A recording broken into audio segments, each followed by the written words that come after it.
Parlons maintenant du monde de Bisounours. C'est quoi le monde de Bisounours? Ça tient en 4 mots, dont un qui compte double. Coluche a presque dit « Il y a 10 millions de pauvres qui veulent de l'argent. C'est pas vrai, de la gratuité leur suffirait. » Le premier mot, c'est gratuité. Le deuxième mot est donné par un autre ours. Il en faut peu pour être heureux, vraiment très peu pour être heureux. Chassez de votre esprit tous vos soucis. Prenez la vie du bon côté, riez, sautez, dansez, chantez, et vous serez un ours très bien léché. Jean-Jacques Rousseau pense comme Balou. Il a dit « Les vrais besoins n'ont jamais d'excès ». Alors le deuxième mot, c'est sobriété. Avec le premier mot, ça fait la gratuité des vrais besoins en quantité sobre mais suffisante. C'est où?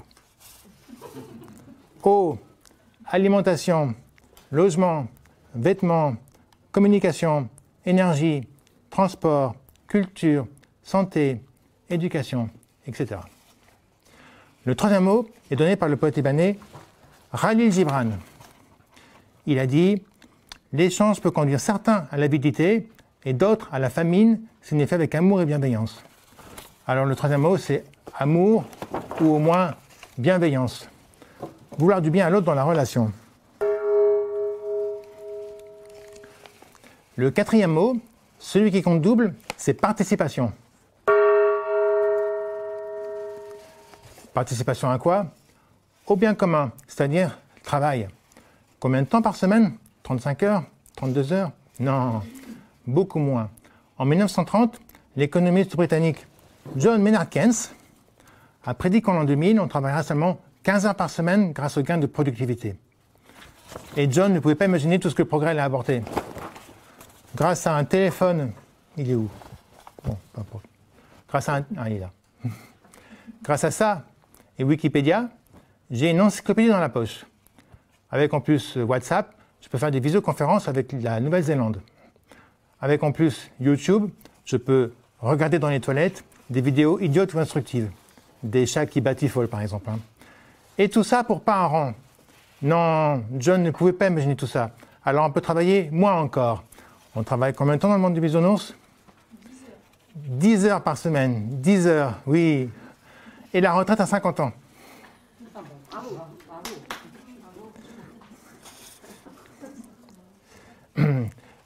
Fini les longues journées à enrichir les 1% plus riches.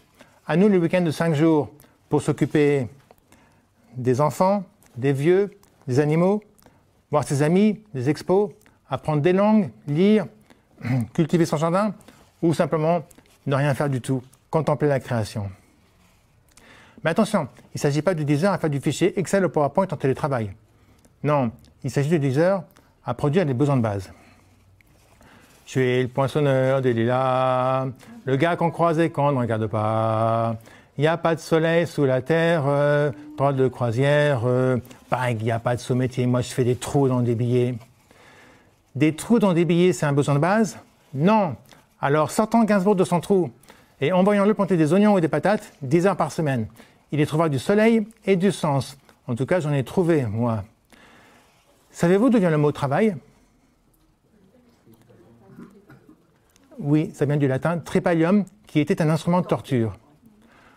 Pas étonnant qu'on appelle salle de travail le lieu où les femmes accouchent. D'autres disent que le travail est ce que l'humain a inventé de mieux pour ne rien faire de sa vie. Enfin, le temps c'est de l'argent, alors prenez-le.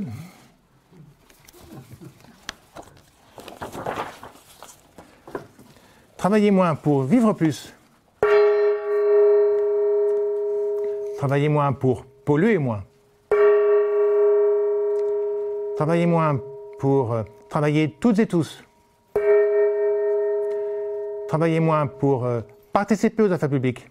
Oui, démocratie directe. C'est ça aussi la participation. C'est pour ça que le mot compte double. Et si on aime son travail? Alors, si ce n'est pas un travail de destructeur, on peut faire ce qu'on aime autant qu'on veut, bien sûr, y compris au-delà de 50 ans, parce que ce n'est plus tout à fait du travail. C'est encore Fusius qui l'a dit. Je suis sûr que vous connaissez.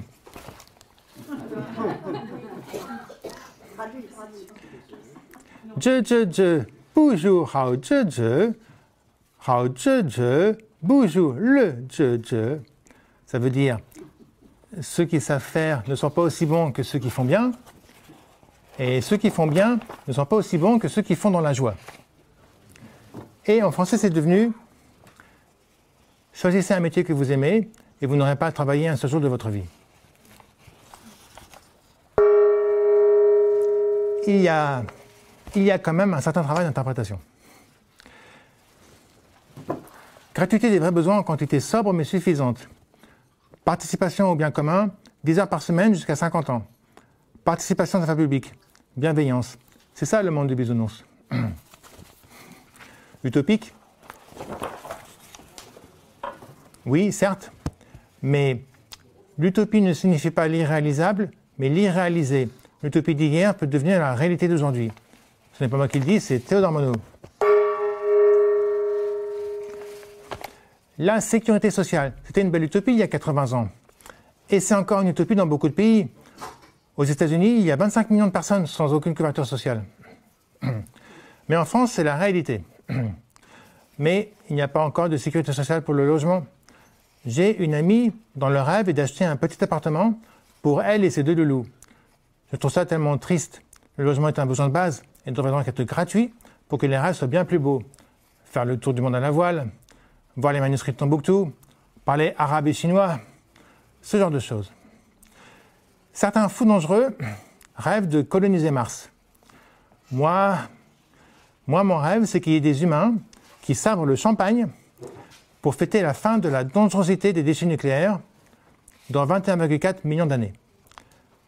Rappelons ici que l'humanité n'a que 0,2 millions d'années d'existence. Les déchets nucléaires, rien qu'en France, on en a 1,7 million de mètres cubes, de quoi faire une pyramide dans laquelle on pourrait mettre la tour Eiffel. 1,7 million de mètres cubes. Ça fait 26 litres par Français.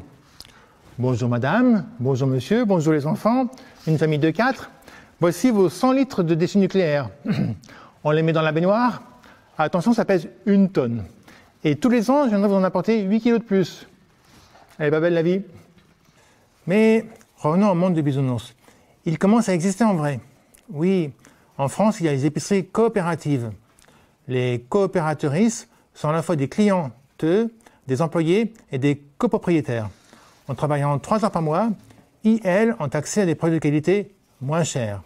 Si on travaillait non pas seulement 3 heures par mois, mais 10 heures par semaine, je suis sûr que les besoins de base pourraient être gratuits. En tout cas, ce fut le cas brièvement en Espagne, en 1936 sous la République. Et c'est en partie le cas aujourd'hui chez les zapatistes. Là-bas, les élus, les profs, les médecins et les coopératrices sont payés 0. Mais tout ce qui est produit par la coopérative est partagé entre toutes et tous. Et en France, il y a l'association MOSICA, le mouvement pour une civilisation consciente et autonome. La vision de MOSICA, c'est un monde sans chef et sans argent. On peut vivre sans argent? Oui, en travaillant 10 heures par semaine à protéger les besoins de base, pour faire partie d'une communauté qui satisfait en retour vos besoins de base. L'argent ne fait pas le bonheur des pauvres, alors apprenons à vivre sans lui. Dans le monde du bisounours, pas d'argent. Donc, pas de corruption, pas de loyer, pas de spéculation, pas de publicité.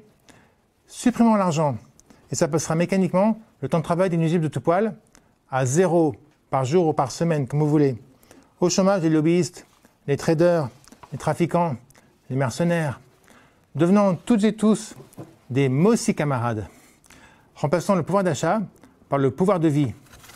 Passons d'une société de l'échange à une société du partage. Pourquoi? Parce que franchement, une société construite sur le consumérisme, c'est l'enfer, comme a dit Vandana Shiva. La vraie utopie, c'est ça.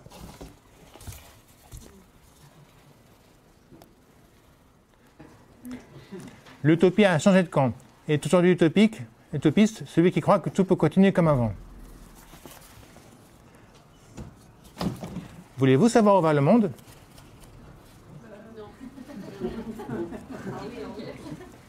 Je prends ça pour un oui. Très bien. Alors, attachez vos ceintures, nous partons. Mais d'abord, je dois faire une petite transformation. J'enlève la chine. J'enlève le gong. J'enlève l'Amérique. Hop. L'Afrique.